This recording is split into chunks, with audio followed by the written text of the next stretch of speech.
नमस्कार, स्वागत है आप सभी का एनएफ न्यूज पर। मैं हूं आपके साथ रोहित। आज एक ऐसी शख्सियत से मुलाकात करवाऊंगा जिनसे बात होगी महिलाओं को लेकर, महिला शिक्षा को लेकर, महिला सशक्तिकरण को लेकर, क्योंकि ये एक बड़े राजनीतिक घराने की बेटी हैं। बहुत बहुत स्वागत है पुष्पा मांझी जी आपका एनएफ न्यूज पर। नमस्ते रोहित जी, आपका बहुत बहुत धन्यवाद। सबसे पहला मेरा यह सवाल कि जीतन राम मांझी जी को कितना गर्व होता है अपनी बेटियों पर? मेरे पिताजी कभी भी पुत्र और पुत्री में भेदभाव नहीं किए हैं और जितनी अपेक्षाएं उनका पुत्र से है उतना ही पुत्रियों से है। तो इसमें भेदभाव की कोई शंका ही नहीं है। गर्व होता होगा पिताजी को कि बेटियां इतना नाम कमा रही हैं। बिल्कुल। जैसा कि मैं अपने काम से अब जानी जाती हूँ, पापा को ऐसा लगता है कि मेरी बेटी वो अपने दम पर आगे आए, उनका उनके नाम से कोई ना जोड़ा जाए, वो अपने काम से अपना महत्वाकांक्षा को पाए। बिल्कुल, और हर पिता ऐसा सौभाग्यशाली होता है और हर बच्चा भी ऐसा सौभाग्यशाली होता है। तो ये शुरुआत का इंट्रो था, इसलिए बताना जरूरी था। अब बात पुष्पा जी के जो काम है उनको लेकर। सामाजिक कार्यकर्ता हैं, समाज के लिए बहुत काम करती हैं, महिलाओं को लेकर उनके बहुत अच्छे विचार हैं, उनके उत्थान को लेकर वो लगातार प्रयास करती रहती हैं। तो ऐसे में मेरा पहला सवाल आपसे ये है, महिला सशक्तिकरण को लेकर आप क्या कुछ कर रही हैं, क्या कुछ मुहिम चला रही हैं, या क्या कुछ होना चाहिए?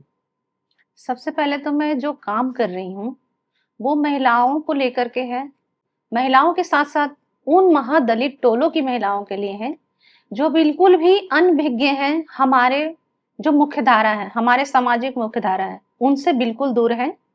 उनके लिए मैं यदि कुछ 2% भी करती हूँ तो मेरे लिए ये सौभाग्य की बात है और मैं कर रही हूँ। उन लोगों को जैसे उनकी सफाई पे मैं सबसे पहले ध्यान देना चाहती हूँ, क्योंकि आज सफाई पे हम लोग इतने पीछे हैं, बहुत ज्यादा जागरूक नहीं पीछे हैं और उन लोगों को सफाई का मतलब ही नहीं पता है, उन लोगों को शिक्षा का मतलब पता नहीं है। तो मैं उन लोगों के लिए उनको जागरूक करने का काम कर रही हूँ।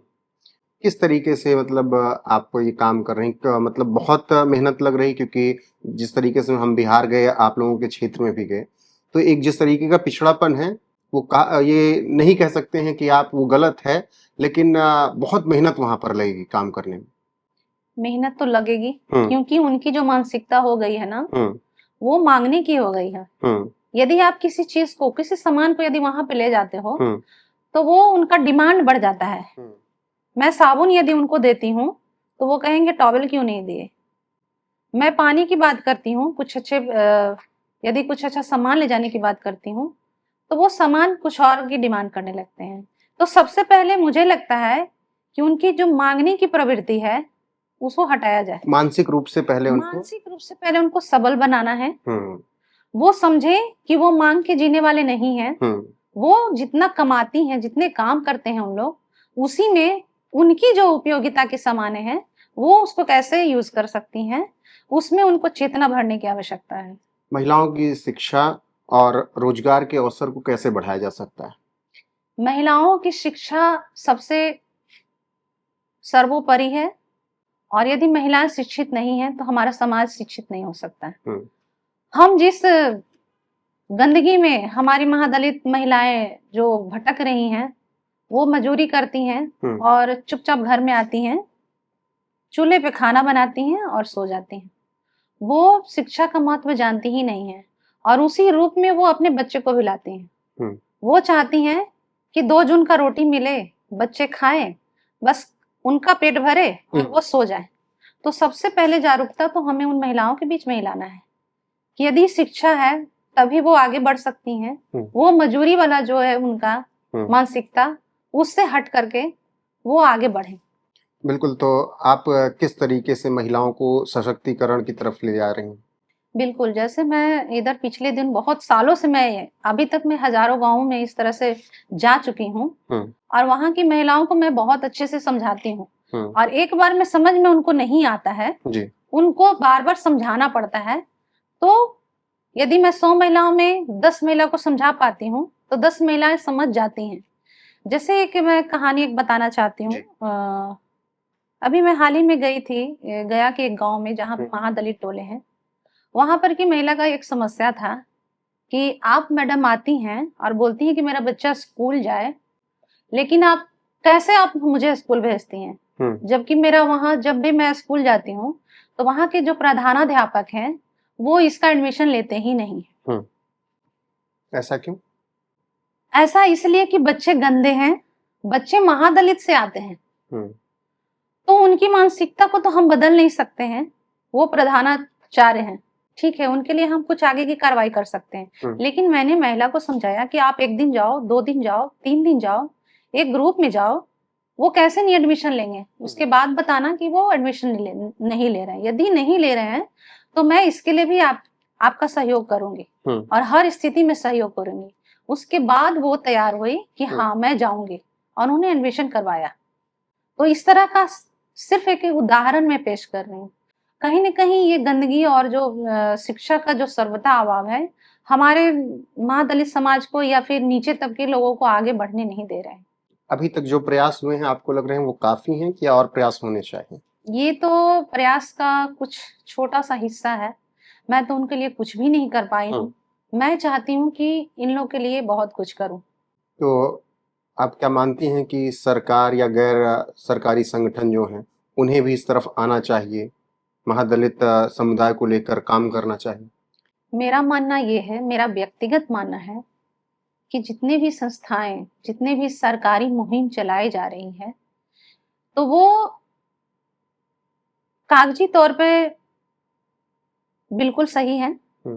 लेकिन यदि धरातल पर देखा जाए तो उनका इम्प्लीमेंटेशन बहुत जीरो है, और जिसे हमें लगता है कि उन्हीं मुद्दों का यदि जितने भी हमारे नियम कानून बने हैं, यदि सभी को देखा जाए और उसी नियम पे हम लोग आगे बढ़ें, उसी में सुधार करें, धरातल पर जा करके वास्तविकता देखें कि ये सिर्फ पेपर पे ना हो, हम लोग जहाँ पे समाज के लिए इसको लाए हैं नियम को, उस पे ये धारा लागू है कि नहीं और उस पे क्रियान्वयन हो रहा है कि नहीं।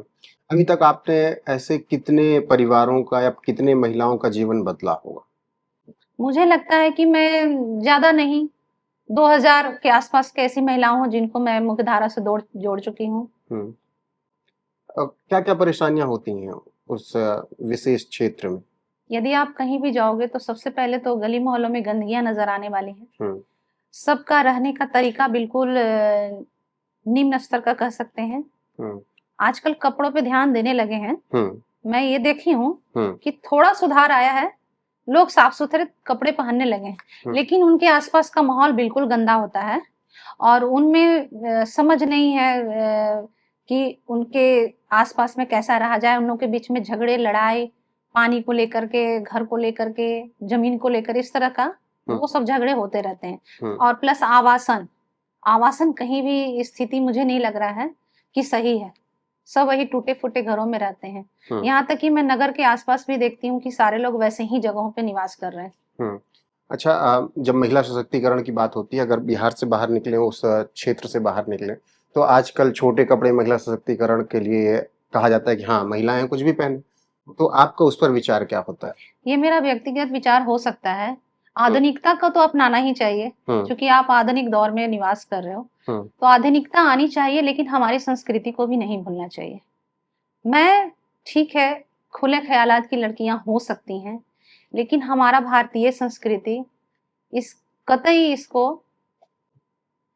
इसका समर्थन नहीं करता है, और ये मेरा व्यक्तिगत मामला भी है। मैं इसे व्यक्तिगत रूप से बोलना चाहती हूँ। तो जैसे आजकल सोशल मीडिया पर एक वायरल होने का या फेमस होने का बहुत आसान तरीका हो गया, तो उस पर आपके विचार क्या होते हैं भाई? वो सभी व्यक्तिगत उनका अपना है ख्याति पाने का तरीका, लेकिन उसमें फुहाड़पन नहीं होना चाहिए। एक आधुनिकता होनी चाहिए, नग्नता नहीं होनी चाहिए। होनी चाहिए, लेकिन एक अपने संस्कृति को देखते हुए आनी चाहिए। अब आखिरी सवाल आपसे कि बिहार के महिलाओं के लिए, बिहार के लिए आप क्या कुछ संदेश देना चाहेंगी? मैं बिहार की महिलाओं के लिए एक संदेश देना चाहती हूँ कि आप कभी भी अबला नहीं थी, आप हमेशा सबला हो। आप यदि ठान लो तो कुछ भी कर सकते हो। परिस्थितियां चाहे जो हो, आप अपने आप को संभाल लोगे। चाहे वो घर हो, चाहे वो सामाजिक क्षेत्र हो, आप कहीं भी जो चाहो उस मंजिल को पा सकोगे। आप चाहो तो समाज को संभाल लोगे, आप चाहो तो समाज को बिगाड़ सकते हो।